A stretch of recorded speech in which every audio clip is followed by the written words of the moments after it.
From the opinion pages of the Wall Street Journal, this is Potomac Watch. Presidents Biden and Trump make dueling visits to Michigan as the United Auto Workers strike grinds forward and as other Republican candidates prepare to debate in California. Plus, the Consumer Financial Protection Bureau moves to block medical debt from credit reports. Welcome, I'm Kyle Peterson with the Wall Street Journal. We are joined today by my colleagues, editorial board member Monet Ukwe-Barua and columnist Alicia Finley. Let's start with President Biden. On Tuesday, he was on a picket line in Michigan. This, according to the Washington Post, is the first time that a sitting president has joined a picket line. He was there with the head of the United Auto Workers, President Shawn Fain. Here is a piece of what President Biden said. You guys, the UAW, you saved the automobile industry back in 2008 and before. Made a lot of sacrifices, gave up a lot, and the companies were in trouble. But now they're doing incredibly well. And guess what? You should be doing incredibly well too. Monet, what do you make of this? The president throwing in his 2 cents on behalf of the auto workers.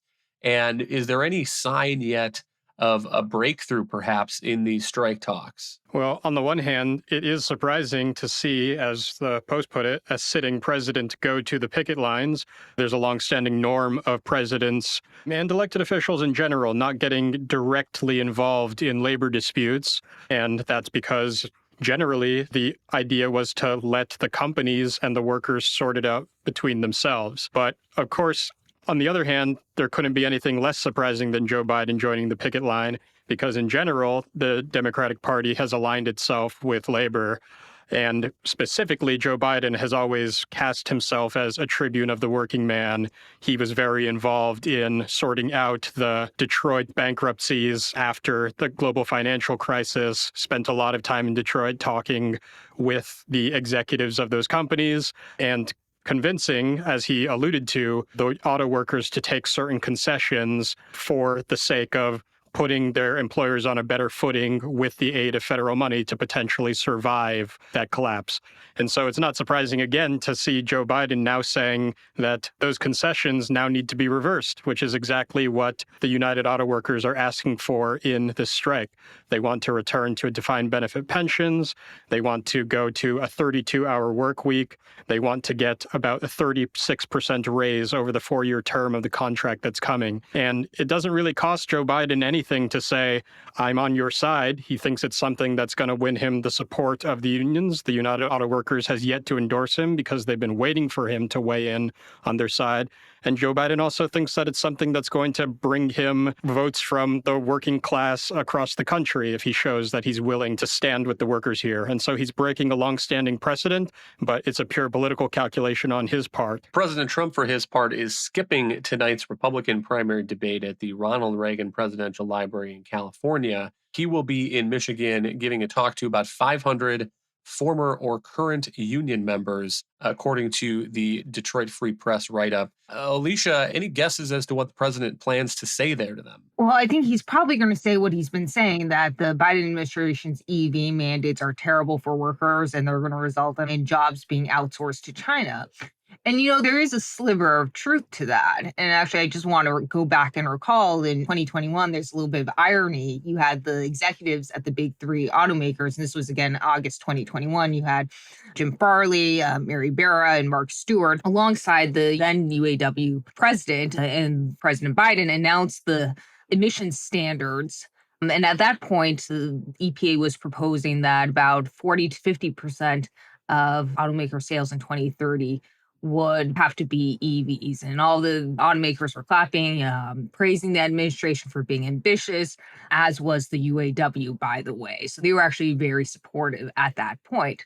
Though the automakers and the union said, well, this is conditioned on certain strings, and that would include the PRO Act and other measures intended to retain jobs. And the automakers also specified that they wanted the Build Back Better full suite of subsidies and other government incentives, and that would have included a $4,500 additional tax credit for union-made EVs.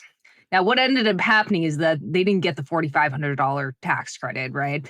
The PRO Act didn't pass, And what the administration ended up doing is actually just ramping up the EV mandate even more to make it around 2/3 by 2030. So the Biden administration actually just stabbed both the UAW and the automakers in the back. And so it's kind of funny that he's now out there trying to play both sides. I mean, he's supporting the UAW, obviously, but he also has very close ties with the automakers. And Mary Barra was very instrumental, by the way, in helping pass his Inflation Reduction Act and throwing her support behind it. To go back to your other question, what do we expect to hear from Trump? Well, these jobs are going to be outsourced to China, and probably not. You're more likely to see some of them go to maybe Mexico, cheaper plants. China has been growing its EV manufacturing and is actually exporting a lot of cars to Europe. China is now the biggest worldwide exporter of vehicles, displaced Japan this year, but it really doesn't make sense to export them to the US. And so what it will probably result is just you're going to have job cuts because EVs just require fewer parts to manufacture. And you're probably going to see more factories built in Mexico. I believe Tesla is actually looking at expanding there. And probably the US South. We're already hearing about a lot of the battery facilities and factories going to the states like Kentucky, Tennessee, and some of that's right to work, laws that give workers a choice of whether to belong to unions. And some of that is just the fact that the energy is so much cheaper. And that's actually a bigger contributor to the battery costs in EVs is the price of energy. And ironically, the green energy mandates that Democrats in the Midwest are imposing on their own states are actually making them also less competitive in that way. So there are a lot of things going on. Trump's going to focus on the China angle because that really resonates with workers because they saw what happened with a lot of manufacturing in general shifting to China about 20 years ago. Auto production really wasn't one of them. You actually see more of the auto production shift to Mexico rather than China. Again, that has something to do with the fact that China actually just wasn't very good at producing internal combustion engine cars and the tariffs. But the line that EV mandates and the Biden administration's EV mandates are going to outsource jobs to China.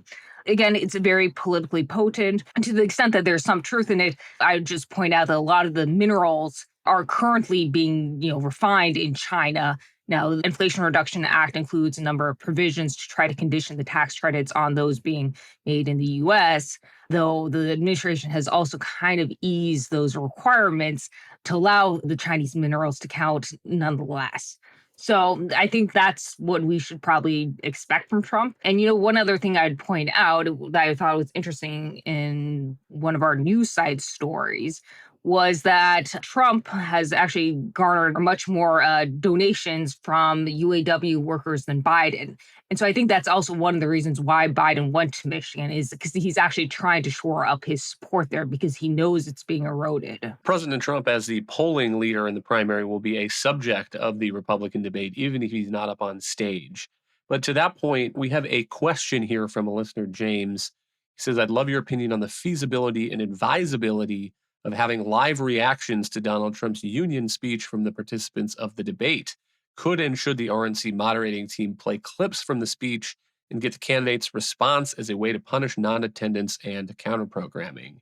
And Monet, I guess the feasibility is there. President Trump is speaking at 8 p.m. Central Time. The debate starts at 9 p.m. Eastern Time, so they're going on simultaneously. But I wonder if giving President Trump that airtime in the debate would be an advantage to him, not a punishment to him. Right. I think it's a very fine question, and I can totally imagine that Donald Trump thinks that he's escaping the opportunity to have his statements cross-examined by speaking to supporters while the debate goes on and evading having to appear with rivals for the Republican nomination. And so there could theoretically be some value in putting his statements out to the candidates to respond to in real time. They'd be able to question any claims he's making and probably could use it as a jumping off point to attack him on other points. And it certainly would be must-see TV. I think that would be something truly novel and very exciting to watch how the candidates would react to that. But I do think ultimately it probably would help Trump more than it would hurt him because he's speaking to a friendly crowd and doesn't have to face in-person questioning. I think it's one thing to attack Trump when he's on on stage with you. That would make his rivals look very brave, especially because Trump is known as a bully, if they were willing to take him on to his face and prepare for what he might say back to them. But when you have clips just playing on a video screen to people on a debate stage, it will always look like they're taking pot shots at him because he doesn't have the chance to really respond. And so I don't think it would make his rivals look particularly strong, and I don't think it would weaken Trump very much to have a question process formatted in that way.